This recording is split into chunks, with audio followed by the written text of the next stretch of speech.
मेरे एक दोस्त की फरमाइश के ऊपर ये आज का अमल अपलोड किया जा रहा है। वो बार बार मुझे फोन करके कहता है कि सर कोई ऐसा अमल दें कि औरत मेरी ताबेदार बन जाए। मैं अगर उसे इशारा करूं खड़ा होने का तो वो खड़ी हो जाए, और अगर मैं इशारा करूं बैठने का तो वो बैठ जाए, और कभी किसी चीज के लिए भी इनकार मत करे। अगर मैं उसे अपने साथ सोने का कहूं तो वो सोने को तैयार हो जाए। कपड़े उतारने का कहूं तो वो अपने कपड़े उतार दे। इस तरह औरत को काबू करने का कोई सख्त सा अमल दें जिसका असर काफी अरसे तक चलता रहे, ताकि कोई और अमल जल्द ना करना पड़े। इसी का असर इतना लाजवाल हो कि साल 2 साल तो वो औरत बिल्कुल ही ताबेदार बन के रह जाए। तो उसी को मद्देनजर रखते हुए ये आज का अमल अपलोड किया जा रहा है, जो कि सिफली शैतानी अमल है। सिफली शैतानी अमलियात मेरे जितने भी अपलोड हैं इस चैनल के ऊपर,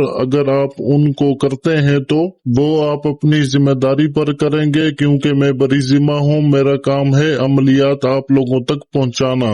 उसका इस्तेमाल आप किस तरीके से करते हैं, किस नीयत से करते हैं, ये आपके ऊपर डिपेंडेड है। यही अमल आप जायज मकसद के लिए भी इस्तेमाल कर सकते हैं और नाजायज मकसद के लिए भी इस्तेमाल कर सकते हैं। अब जायज और नाजायज का तो आप लोगों को अच्छे से मालूम होगा, मुझे बताने की जरूरत नहीं है, पर अमल बहुत जबरदस्त है और नायाब अमलियात में से ये एक अमल है। अगर आप मेरे बताए गए तरीके से इस अमल को सर अंजाम देते हैं तो जिसके लिए करेंगे वो कुछ ही दिनों के अंदर अंदर आपका ऐसे दीवाना होगा, ऐसे आपके काबू में आएगा कि आप खुद हैरान हो जाओगे।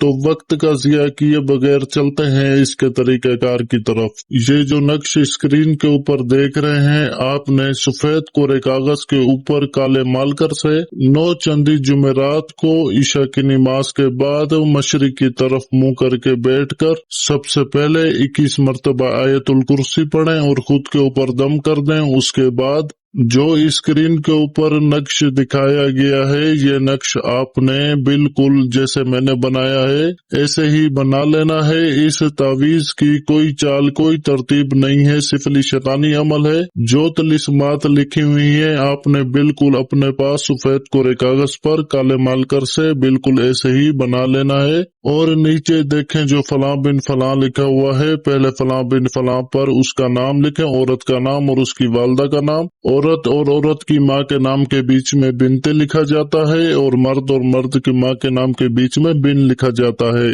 ये अमल सिर्फ मर्दों के लिए है, औरतें इस अमल का इस्तेमाल नहीं कर सकती। तो आपने पहले फलां बिन फलां पर उस औरत का नाम, उसकी वालदा का नाम लिखकर फिर आखिरी फलां बिन फलां पर अपना नाम और अपनी वालदा का नाम लिख दें। इसी तरीके से इस तावीज को पूरा मुकम्मल कर दें, और आपने इसमें कुछ पत्ते गुलाब के फूल के डालकर इस तावीज को बंद कर लेना है, अच्छे से लपेट देना है। और लपेटने के बाद आपने जिस औरत के लिए ये तावीज, ये अमल, ये सारी मेहनत की है, उस औरत के घर के पास या उस औरत की गुजरगाह में दफन कर दें, जिसके ऊपर से औरत गुजर के जाए, या घर के पास दफन कर दें। घर के करीब ही दफन करना, दूर दफन नहीं करना, वरना असर नहीं होगा। जितना करीब दफन करोगे उतना ही असर इसका ज्यादा से ज्यादा रहेगा।